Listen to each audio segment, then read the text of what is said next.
It all went down so quick. Nobody had a second to even process it. 1 minute.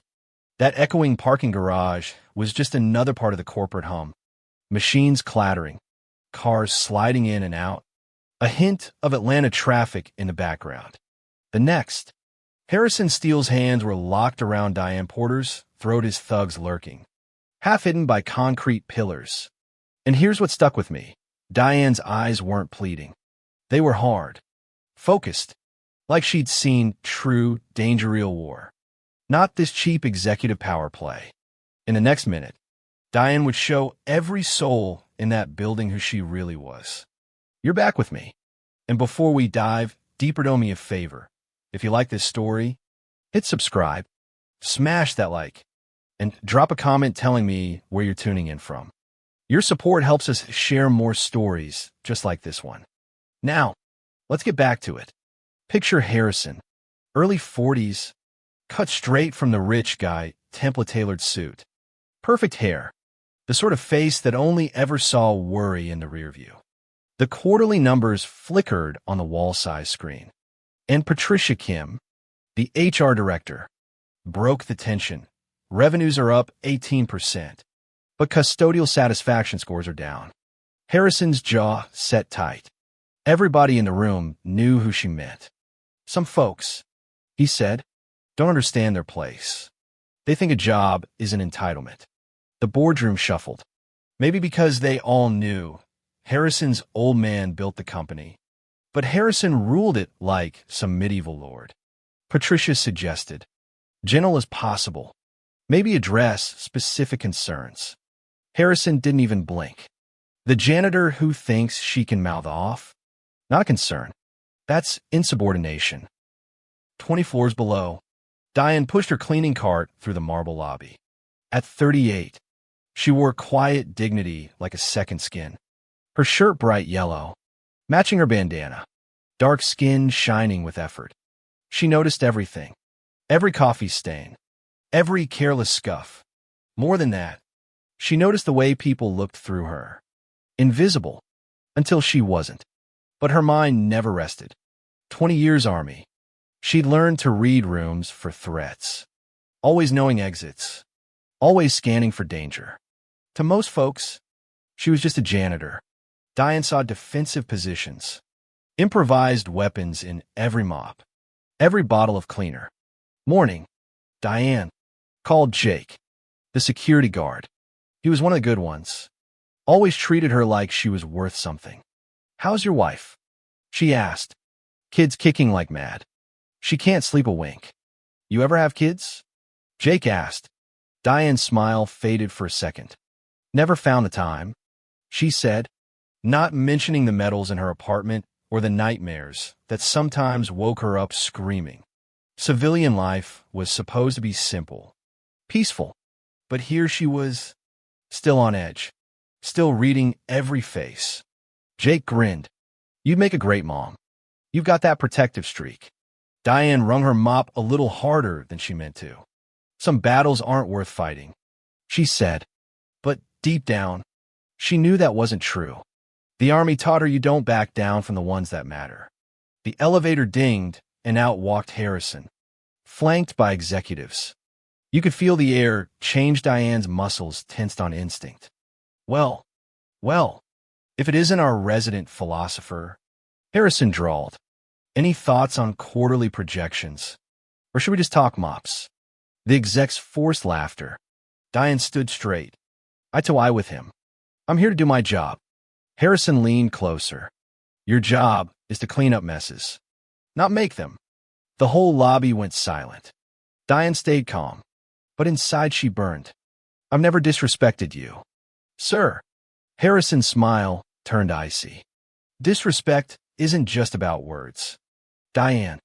Sometimes it's about forgetting your place. She'd heard that all her life, from drill sergeants and officers who thought she'd break. But she never did. She bled for her place, proved herself again and again. My place is wherever I'm doing honest work, she said, same as anyone.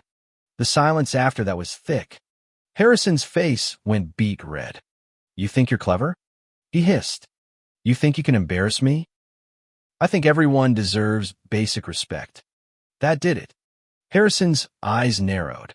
We'll see about that, he muttered, stalking away. Diane finished her shift, but her mind spun. She knew the look in Harrison's. I've seen it in dangerous men before. Later, after hours, the tower turned ghostly. Diane liked the night. Fewer people, less trouble. But tonight was different. She could feel it. On her way through the executive floor, Diane knocked softly before entering Harrison's office. His face screamed money and power. She emptied the trash, eyes always watching. Suddenly, the door clicked shut. Harrison, tie loosened, jacket off. She tensed. I came back for some files. Imagine my surprise. He circled her, blocking the door. This morning, you embarrassed me, he said. You made me look weak. Diane held her ground. Not my intention. Harrison didn't buy it. You think you're my equal? Diane's anger burned hot, but she kept her voice even. Money doesn't make you better than me, she said. A corner office doesn't make you more valuable. And your title doesn't give you the right to treat people like garbage. Harrison flushed. I could end your career. Diane didn't blink. Then do it. He wanted her to beg. She didn't. That shook him. You're nothing. He spat. You're a janitor. You're invisible. Diane said quietly, a matter to me. That's enough. Harrison's threats got ugly. You have no idea what you've just done. Diane only answered, neither do you. The next morning, Harrison called a fixer Tony Castellano. I need a problem resolved. Quiet. Tony knew what that meant. You want her hurt? Harrison hesitated, then nodded. Scared, but nothing permanent. $5,000 in cash sealed the deal. Tony and his crew would handle the rest. Diane, meanwhile, was already running counter-surveillance. Army habits. She tracked guard rotations, noted every security camera. She knew trouble was coming. Jake, the security guard, saw her in a cafe, recognized her look. You need to be careful. There are rumors. He wanted her to run. I've never run from a bully, she said. She was ready for war. Upstairs, Patricia Kim tried to push back. Harrison wanted Diane gone. She's a janitor. Patricia, I'm a board member. But Patricia had to file every complaint. Every time the company protected Harrison instead of his victims. As night fell, Diane prepped for battle. She mapped exits, checked her old service pistol, texted Jake to stay away. She had one favor. If I don't make it, make sure the truth comes out. That night, Tony's crew hit the parking garage, just as planned. But Diane was waiting. Her friends upstairs had the cameras rolling. The crew fanned out, expecting an easy job. Instead, Diane turned the tables, using her training, the environment, and their fear against them. When the shooting started, the alarms blared. The building locked down. Diane moved through the chaos with precision, taking out one attacker after another, using fire extinguishers for cover, breaking lines of sight. Her colleagues fed info to the police and news media. Every move recorded, every threat exposed. By the time it was over, 7 men were down. Diane, exhausted, sat on a curb while EMTs patched her up. The cops arrived, and then Harrison demanding answers. But the security footage was clear. So was the HR file. So was the witness testimony. Harrison was cuffed and led away as the sun came up. Diane's colleagues gathered around her. You saved all of us, Angela whispered. We're family now, said Bobby, the maintenance supervisor. For the first time since leaving the Army, Diane belonged. Months later, Diane opened her own security firm.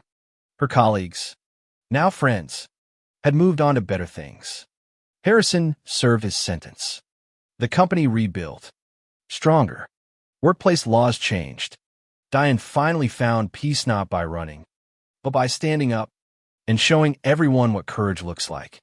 And if you made it this far, thanks for sticking with me. There's so much more coming. So don't go anywhere and subscribe. drop a comment, and get ready for the next story. Because sometimes, the only way to change the system is to stand up together.